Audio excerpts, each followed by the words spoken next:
Blåhaj, or known by its more common anglicized name, BLAHAJ, is a blue shark plushie sold by Swedish home furnishing store IKEA. Originally released to little fanfare in 2014, Blåhaj has since gone on to receive worldwide popularity on the internet and has become a mascot for IKEA in some places. It even has a particular association with the LGBT community, which I'll get to later, and a bit of a dark history, which I'll also get to later. So I'm here to ask the question, why did Blåhaj become so popular? What are the reasons behind its specific cultural associations, and is it truly deserving of that popularity? And then I'll answer those questions in this in-depth review, history lesson, and analysis of the Blåhaj. This is not sponsored, by the way. I have no affiliation with IKEA.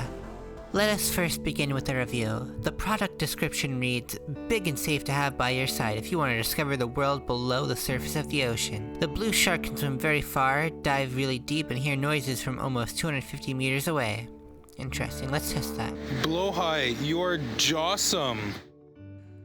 I'm not sure if you heard it. Now, I've had my Blåhaj for about 2 years, so it's probably a good measure for how well they can hold up. There's a half-meter model and a 1-meter model, but I only have the large one. I think this larger version is a very good size overall. It's in a middle ground where it's easy to hug and carry or display on a dresser. Almost like a Dakimakura, except slightly less embarrassing. Design-wise, I like how it's simplified and abstracted, but still very clearly a shark. Like, look at a teddy bear. That doesn't look like a real fucking bear. This is some false homunculus with some vaguely bear-like features. Blåhaj looks like a shark. It's shark-shaped and everything. It also gives off a sort of neutral, listless look to it, which is surprisingly versatile. Then you got the added detail in the eyes, the teeth, and the gills. A shittier plushie would have just printed this stuff on, but they went through the work of sewing gills into the fabric, making the teeth stick out as fabric flaps, and having a 3-color sewn-in design for the eyes. Another thing I like is its color design. Simple blue and white might not seem like much, but blue's a lot easier to see for most types of color blindness, and even full color blindness can see the contrast and lightness. There's also a textile thing going on. There's a difference, I think, in coarseness between the white and blue parts. I swear there's a slight difference. I don't know how it's done exactly. This is, I think, the first time I can say a plushie has accessibility features. It's got this really big tag, though. That's really my only issue with it. If there's gonna have to be a tag, I prefer it to be small so it's out of the way, and maybe put a logo on it so when I do see it, my immersion isn't totally broken. It's on the tail at least, so it's real out of the way, and it's pretty soft, so at least it's not the worst thing in the world. And hey, it's big and detailed. You know, you're getting all your information here. Apparently this toy is 18 plus. Sorry, small children, it's not for you. It's made from 100% polyester. From what I hear, polyester is durable, flexible, super resistant, easy to clean, and comfy. The downsides being that it's not the most comfortable or breathable to wear, but for a plushie that's not really an issue.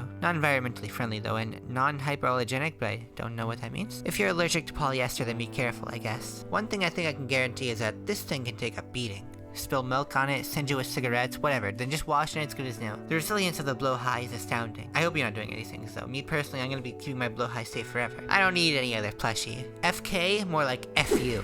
Among Us, more like no longer Among Us. Madeline, more like Battleline. Derpichu, you can say. So yeah, good plushie, I can see why everyone loves it, love myself honestly. You might be wondering, if you know me, why I'm doing this. I'm not a plushie review channel, I'm barely in anything review channel. But that's because more than just a plushie, Blåhaj is a meme. A meme with cultural relevance, with real staying power. This thing has been around since 2014 and it's still kicking. It even showed up in that Marvel show, Hawkeye. Which, admittedly, not as much as an accolade to show up in Phase 4 MCU, but still, it just goes to show it's big. Let's do a quick history rundown here. One of the earliest adopters was Tumblr account Sharkhugger, credited as one of the first and I would argue most influential in helping Blåhaj reach online fame. You'll never guess what they were a fan of. Sharkhugger was successful in spreading Blåhaj awareness from 2014 to 2016 onward, before, unfortunately, going silent. In February of 2018, a subreddit dedicated to Blåhaj was created, and since then it's gained over 60,000 members, now one of the top 5% of subreddits by size. 2 months later, it started getting popularity in Russia through social media site Peekaboo. Starting from 2019 and continuing even to this day, Japanese account IKEA-same has delivered a consistent output of Blåhaj images to Japanese and Western audiences, and of course, Blåhaj is also popular in its own home country of Sweden. But Blåhaj seemed to really make its mark in September of 2021. On the 27th of September, a Know Your Meme page was made for the plush, documenting and officiating its meme status. Real badge of shame. This was in response to a few other major events in Blåhaj history, including an IKEA ad supporting equal marriage featuring a Blåhaj, and the IKEA UK support Twitter saying that they would be discontinuing the product, especially for the latter since a lot of people made tweets or art reacting to the news. Thankfully that was just in the UK.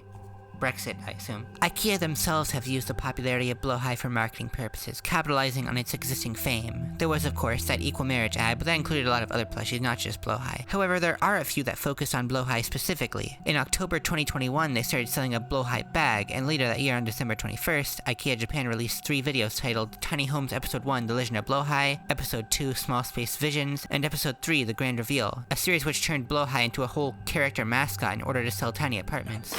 はい、もしもし、タイニーホームズのブローハイです。 According to this lore, Blåhaj is apparently a real estate agent as well as a Swedish male who moved to Japan and speaks perfect Japanese. Sounds just like a native speaker too. You can barely hear the accent. You know what, quick review and explanation of this series since it's some of the biggest official Blåhaj content. Episode 1, Blåhaj just introduces himself and talks about how much he loves small living spaces. Pretty cute little character introduction. It drags a bit in the middle when it focuses less on Blåhaj and more on the concept of his job. Episode 2, Blåhaj goes to the tiniest home he's ever seen. Surprising how in the first third they managed to make it so entertaining. Again, kinda drags in the middle when they're just imagining what it could be. The montage at the end saves it though, it's pretty entertaining. Episode 3, Blåhaj and IKEA Japan finish furnishing the tiniest home, and the end result is revealed. It's a cute little space, doesn't quite reach the character highs of the previous episodes, but the most consistent entertainment value throughout. あ、それ僕ですか？そうなんです。やっぱり可愛いな。 The first one is the best, the second and the third are about as good, but the third just edges it out for me. I will not be reviewing the bag. It was sometime in 2022 where Blåhaj reached its peak. People stopped calling it IKEA Shark and started calling him Blåhaj. Well, they called it BLAHAJ because they're Americans. You get the point though, there was now a name to this face. And it came, I believe, not through some enormous event, but just from the mere exposure of everything over the last few years, marking this as the tipping point to when Blåhaj truly became famous. On July 19th of 2022, a Wikipedia page was made for Blåhaj, following a number of news articles that came out about the plushie being a cultural phenomenon. I want to tell you that I checked this, and there's only about 100 articles on Wikipedia dedicated to plushies. If you consider for a second that at least 6 of those aren't as good as Blåhaj, then it's reasonable to say that Blåhaj is one of the top 100 plushies in all of human history. That's a big damn deal.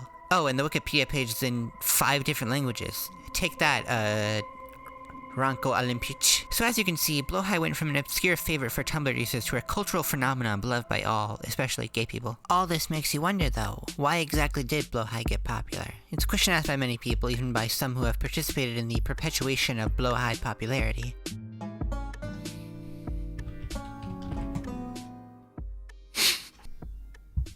Why? Why am I here? What have I perpetuated? Why? Just why? I don't know why this specific creature, why this specific teddy bear has gotten so much attention from everyone, and why in terms of plushie fame, it's almost the closest you can get without encountering like, I don't know, a Pikachu plushie or something. So, of course, I think it is necessary to explain the shark plushie phenomenon to answer why this all happened. I think the easy answer is just pointing to a snowball effect in general, but I don't think that really gets to the heart of it. So let me attempt to analyze the psychology of Blåhaj's popularity. Plushies are loved, well, for the same reason cats are loved, because they're cute and cuddly. However, unlike a cat, a plushie is a lot more accessible. It doesn't cost hundreds of dollars to take care of, it can't scratch anyone, and doesn't sit its little butthole on every sittable surface of your living space. So lots of people can buy a plushie, take a picture, and share it online. Then, bam, it's a meme now. Well then, why an IKEA plush specifically, as opposed to any other plushie? What's so great about Blåhaj that he can just waltz into the plushie world without a brand as big as Fate or Pokemon behind him? That part's simple. IKEA has stores around half the world, most particularly in countries with high populations and high internet access. That something they make would become a meme seems completely understandable, especially for their plushies, because if you don't know, their plush toy line is surprisingly cheap. A big Blåhaj is about $35, and especially for its size and quality, that's at least $20 cheaper than a similar Pokemon plush. So I wonder why any IKEA plush might have hit the big time. But okay, why the shark in particular? What about a shark makes it more worthy of fame than anything else? Speaking from a North American perspective, when I think of sharks, I think of Jaws. You know, a landmark moment in motion picture history. Everyone's seen this, and I mean, it can't be said that it left the public with a positive opinion of sharks, but it sticks in your head. Maybe when an American sees a shark on a shelf, it'll draw their attention, and then they'll realize, oh, that's pretty cute. It's an intriguing contradiction that draws you in. I believe this is called gap moe. Speaking of moe, Japan has a different perspective on sharks. In Japanese mythology, sharks were considered godly messengers and sacred creatures, legendary rescuers of drowning men or executors of heretics. One of the legends of Shinto shrine Izawa no Miya is that on the day of a rice planting festival, 6 sharks swim up the river to visit the shrine to worship. So you have this really positive image of sharks, one that makes sense to work as a mascot or plushie. And although Sweden has surprisingly not come up very often in this discussion, which I'm sure is odd seeing as it's the origin of Blåhaj, Sweden also has a particular interest in sharks. Shark tanks are among the most popular attractions at Sweden's aquariums. Interest in swimming with sharks is enough to support specialized Swedish ecotourism operations. And the translated version of Sherman's Lagoon, a comic about the misadventures of a lazy shark named Sherman, penned by American cartoonist Jim Toomey, has a sizable Swedish fan base. Those are three wildly different explanations for three different cultures, but I think they all make sense for why people would pay attention to a shark, whether it be fear, reverence, or intrigue. But such an explanation doesn't exist for Russia, where Blåhaj also made quite a splash. There's no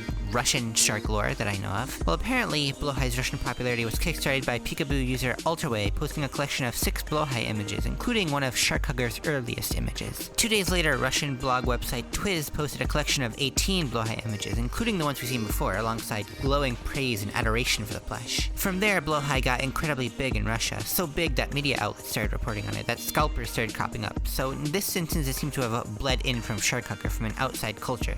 Like an invasive species of sharks. By the way, I think this proves that Blåhaj's success is not entirely owed to the specific cultural associations of sharks. Really, when it comes down to it, the biggest reason for Blåhaj's staying factor is just its design. I think back to the images from Sharkhugger, and it's exactly what I said before about its neutral, almost listless expression and long body being so versatile for expressing whatever idea you want to. From intrigue to ennui, it does it while looking cute. This is the reason why people paid attention. They could understand what shark fans were going for. It's the reason why they stuck around and shared images of Blåhaj, where they went to check the price and bought it from themselves and eventually talked and posted about their own Blåhaj, thus spreading it further and further and further, snowballing into the sensation it is today. And there you go. That is how Blåhaj got popular, and that is why Blåhaj got popular. But actually, there's a whole other aspect of the Blåhaj history that I left out. Partially for dramatic effect, and partially because this history runs parallel to its history of becoming popular in general, and didn't often intersect exactly. That is, its connection to the LGBT community, more specifically transgender people, and particularly with trans women, apparently. This is something I thought was a niche local joke, but no, and it's not just on Know Your Meme, but it's also on Wikipedia, and not just on English Wikipedia, but on all the other language versions of Wikipedia too. So you know this has to be serious. This has to be a well-known, established fact of the matter. Apparently, IKEA Canada even acknowledged this in November of 2022 when they hosted a giveaway offering trans people a special BU Blåhaj in the colors of the transgender pride flag and with their name embroidered on the fin. They even donated one to the Halifax Sexual Health Center, which is actually pretty cool. Definitely better than the time they made LGBT flag couches. So what's up with that exactly? Where did that start and why? If you're observant, you'll have seen that of what I've talked about, the only big trans Blåhaj connection was with this drawing by Twitter artist IRL Donut, which features her original character, a boy motor trans woman. Actually, I might have to explain what the word boy motor means. So, okay, boy motor is defined as a transgender woman who presents herself as masculine, with the caveat that it's not because of, she's a tomboy or butch or whatever, but because she has not come out as transgender and does not have the confidence that she can pass as female. We are gonna set aside everything else about this term just to say that there's a strong correlation between Blåhaj and boy motor specifically, and that this will come up later. Anyway, one source I started with when trying to find an answer was this Newsweek article, which seems to be one of the big definitive documentations on the subject. It's a nice little article, but from what I've seen, it's a little lacking. It talks about a lot of reasons why Blåhaj may have become a trans icon, citing stuff like the same-sex marriage ads, the sense of community and comfort it brings, and its color scheme being similar to the trans flag. And while I'm sure all of those reasons contributed to it becoming a trans icon, I wouldn't credit any of them even combined as being the big reason why Blåhaj took off with trans people. What I think, and this may be a more mundane explanation, is just the same reason why it's popular in general. It's nice, it's affordable, it's culturally relevant, especially in the spheres of influence trans people draw from. Some things help it along, sure, the colors, IKEA's pro-LGBT stance, sure, but where it really started was with trans people buying the Blåhaj, someone noticing the trend enough to point it out, and the meme snowballing from there. So okay, what was the impetus for that? Who was the transgender tipping point for this Blåhaj iconization? Or, I suppose, when did Blåhaj become a trans icon? To bring up that Newsweek article from before, it features this line: Blåhaj's first link to the trans community can be traced as far back as 2020, when one Reddit post shared a cartoon featuring the shark with a caption, "Blåhaj is an ally." Now, it says 2020 here, but the post it links to is from 2021. I assume that's a misprint or something. All of the article's other sources on the trans Blåhaj connection come from 2021 onward, same with a lot of other sites like Know Your Meme, which credits the Transgender Association specifically to Tumblr with a source from 2021, but it didn't start in 2021. It should be obvious enough with the fact that a lot of 2021 posts seem to reference an existing history or implied understanding of the trans Blåhaj connection, but I know for sure it goes earlier than 2021 because I was posting about this in 2022 with my own original boy motor character. Was I the origin of this meme? The oldest example? Well, no. As widely shared as my art is in certain circles, I was also drawing upon that existing understanding. Now, to be fair to that Newsweek article, it also mentions it's unclear when exactly Blåhaj gained its LGBT association, so hey, no fault on them, but that's not good enough for me, so I did some more research. A lot of the trans Blåhaj memes seem to spread on Twitter. Again, the UK discontinuation announcement and the subsequent reactions happened on Twitter, and those set off a lie, so we'll start there. I think one of the primary influencers in this was the account Boy Motor Awareness Network, who has made and reposted a lot of shark-related content, while of course focusing on boy motors. The account was created in late 2019, but his earliest posts mentioning Blåhaj were from 2020. Now, this account also draws a decent amount from 4chan, specifically the LGBT board, and that's a place where I believe this meme really stewed, where it grew before it became mainstream. So, what happened there? Did it start there, or where did they get it from? From having asked around to anyone who would listen, the only straight and consistent answer I've seen is that it came from a Redditor who goes by the username Stupid Stories, also known as Alice or Alice Who. I have also seen several claims that it wasn't her, that it came from something even earlier, but those were never accompanied with an actual explanation or proof of where it actually came from. So I'll say that if this is not where it started, this is where it took off, or where it stuck. I have, in fact, seen a few off instances of a trans person mentioning they have a Blåhaj, implying they know a few others beforehand, but from what I can tell, these all trailed off. No one noticed or cared at the time, so none of these can really be cited as the thing that made it sick. So, okay, after Alice got bottom surgery in Karolinska, Sweden, she made a post to Reddit to announce and celebrate this milestone of her life, smiling in bed and showing off her emotional support shark. Her late best friend Emma was planning on giving her a plushie shark because she just loves sharks, so Alice bought the shark for herself and named it Popcorn. The shark featured is, well, it's not the Blåhaj, but it is a shark plushie, and it's in Sweden, so I presume that's where people got their wires crossed. And hey, turns out mentioning the Swedish fascination with sharks actually did come in handy to know. All that sounds like it would be a happy, wholesome story, but this is remembered not for her joy, but for the problems she faced afterwards. She had an allergic reaction to the pain medication, found hair on the inside, and went through extreme physical pain. She posted about all this, and then her comments and posts were themselves reposted across Reddit, leading her to be flooded with harassment, people telling her she was going to die, saying she was bad optics for the community. She had a breakdown and kept responding, which was then used against her more and more. Screenshots were spread around on Reddit, on Twitter, on 4chan, and even on iFunny. Some of these images continue to be spread around on 4chan's poll board in particular for many months, even years, being used as a transphobic cudgel. Not just for harassment, not just for misinformation, but for mockery to laugh at. And if all that sounds appallingly ghoulish, yes, it is. Which is why I want to mention that her story doesn't just end there. She underwent 2 revision surgeries, her problems were resolved, and her pain finally went away. And despite everything, all the harassment and awful bullshit she went through, she still stuck around. She's been doing her best to tell the story of what she went through, counter the misinformation people spread about her, and most importantly, to just live her life. That's why I needed to say it, even if her happiness, her relief, her resolution isn't strictly necessary to the history of the shark plush, it's necessary to hear in general, honestly. To continue. As her story proliferated on the politically incorrect poll board, there were also whispers of it on the LGBT board in a different, yet still primarily unsympathetic tone. There's also a surprising amount of crossover between poll and LGBT boards, partially from gay political extremists and board invaders, but anyway, that's why the shark plush and its trans association stayed on 4chan and festered on. Eventually, the origins, or the influence Alice's story had on its spread, were mostly forgotten. The shark plush in question even changed to a different shark plush, the Blåhaj. Shark plush content, specifically Blåhaj, became a staple of the board's culture, and since the board was frequented by a large number of self-described boy motors, the association with that particular group seemed the strongest. Again, in spite of the origins, it gained this specific connotation. From there, the trans shark meme was picked up by Twitter users, and through influencers and artists, Blåhaj as a trans icon eventually became the mainstream understanding.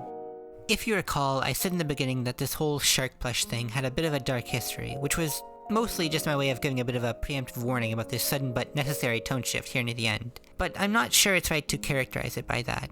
Whether it's popcorn or Blåhaj, they're all just meant to make people happy. And I suppose any object meant to make someone happy will always carry with it an attachment to persons who need that happiness in the first place. But this in particular has become a symbol for the happiness it gives to people. It's no lesser than that, and maybe no greater either, but hey, it's nice and it's enough. And that's the video. Thanks for sticking with me if you did. This one really went all over the place. You know, at first I just wanted to make a silly little plushie review video as a joke video. Then I thought I'd learn about the lore and talk about it in the video, and then I just looked into more and more stuff. I did not expect it to go the places it ended up going, but I think it just made for an interesting video in the end. Especially because I mostly formatted it alongside how I researched it, so it's kind of like you went on the same journey I did. And I feel like this was the hardest video for me to edit so far, which I think I've said about every video I've made. I don't know if that means I'm editing for harder topics to edit about, or if I'm just putting more work in. Either way, it was nice. And I got what I felt was a perfectly appropriate usage of Claire de Lune. I want to thank my husband, who bought me a camera and helped me in making this video among other things, Animal Jason and Kerbizia, who both helped me read over my script a bit. If you like this, you'll probably like their content. I mean, maybe. Min Modulation for making some of the music I used in this video, and especially, I want to thank Alice for responding to me out of the 400 messages she had that day, for being fine with me talking about this, and particularly in regards with it being in a video about the Blåhaj meme. There's no graceful way to go up to someone and ask for this, but she was really nice, and I appreciate that. It's awesome. She's awesome. Leave her alone, though. Please leave her alone. I know she's probably not gonna check her messages, but don't bother her anyway, please. Oh, and by the way, she still has the shark.